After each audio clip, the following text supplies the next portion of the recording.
സംസ്ഥാനത്തിനകത്തും പുറത്തുമായ 100-ലേറെ ശാഖകൾ, ആയിരക്കണക്കിന് നിക്ഷേപകർ, 2000 കോടി രൂപയുടേതായിരുന്നു പോപ്പുലർ ഫിനാൻസ് തട്ടിപ്പ്.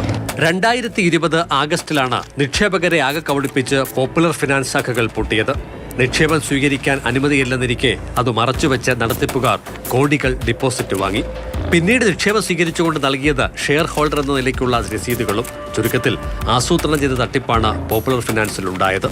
തോമസ് ഡാനിയൽ എന്ന് പറയുന്ന റോയ് എൻ്റെ ഏറ്റവും അടുത്ത സുഹൃത്തും. ഞങ്ങൾ ഒന്നിച്ച് പഠിച്ച്, ഒരേ ക്ലാസ്സിൽ പഠിച്ച്, ഒരു ബെഞ്ചിലിരുന്ന് പഠിച്ച്, പള്ളിയിലും കുർബാനയ്ക്കും എല്ലായിടത്തും ഞങ്ങൾ ഒന്നിച്ചിരുന്ന് കാര്യങ്ങൾ നടത്തി. എൻ്റെ ഒരു 3-4 മാസം മുമ്പ് എൻ്റെ വീട്ടിൽ വന്ന് സംസാരിച്ച മനുഷ്യനാണ്. അത്രയും ക്ലോസ് ആയിട്ടിരുന്ന ആളാണ്. അവസാനം ഞങ്ങളെ എല്ലാം പറ്റിച്ച്, എന്നെ തന്നെയല്ല, ഒരുപാട് ആൾക്കാർ, ഒത്തിരി പേര് ആത്മഹത്യ ചെയ്തു. സ്ഥാപന ഉടമകൾ ആസ്ട്രേലിയ അടക്കം വിദേശ രാജ്യങ്ങളിൽ വൻ നിക്ഷേപം നടത്തി. വിദേശത്തേക്ക് കടക്കാനുള്ള ശ്രമത്തിനിടെ തോമസ് ഡാനിയലും ഭാര്യയും 3 പെൺമക്കളും നെടുമ്പാശ്ശേരിയിൽ പിടിക്കപ്പെടുകയായിരുന്നു.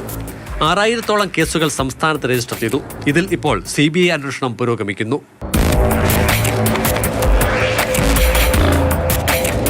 പോപ്പുലർ തകർന്നിട്ടും പഠിച്ചില്ല. കേച്ചേരി ഫിനാൻസിലും ഓമല്ലൂർ ആസ്ഥാനമായ തറയിൽ ഫിനാൻസിലും നിക്ഷേപം നടത്തിയവരും വഞ്ചിക്കപ്പെട്ടു. കേച്ചേരി ഉടമ വേണുഗോപാൽ പിടിക്കപ്പെട്ടു. തട്ടിപ്പിൽ 1000 രൂപ മുതൽ കോടികൾ വരെ പോയവരുണ്ട്. കേച്ചേരിയും തറയിൽ ഫിനാൻസും തകർന്നതോടെ ഈ ഇനത്തിൽ മാത്രം 100 കോടിയോളം രൂപയാണ് വെള്ളത്തിലായത്. ഇതുകൊണ്ട് മാത്രം, പലിശയും കൊണ്ട് മാത്രം കഴിഞ്ഞ് ഒത്തിരി ആൾക്കാരുണ്ട്. കഷ്ടപ്പെട്ട് വിറ്റ്, വകയൊക്കെ വിറ്റ് പിള്ളേരുടെ വയ്ക്കും കെട്ടിക്കുന്നതിനും ഒക്കെ ഉള്ളതുണ്ട്. അതെല്ലാം അടിച്ചു പറിച്ചുകൊണ്ട് പൊക്കളഞ്ഞതാണ്. അതിനുശേഷം നമ്മൾ പലയിടത്ത് കംപ്ലൈൻ്റ് ഒക്കെ ചെയ്തിട്ടുണ്ട്, CBI കൊടുത്തിട്ടുണ്ട്, പലയിടത്ത് ചെയ്തിട്ടുണ്ട്.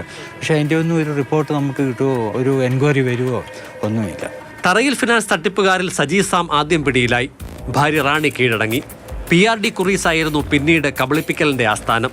നിക്ഷേപത്തുക തിരികെ നൽകാമെന്ന വിശ്വാസം നിലനിർത്തിയാണ് ഉടമകൾ ശാഖകൾ പൂട്ടി മുങ്ങിയത്. പിന്നാലെ സഹോദര സ്ഥാപനം G&G ഫിനാൻസും പൂട്ടി.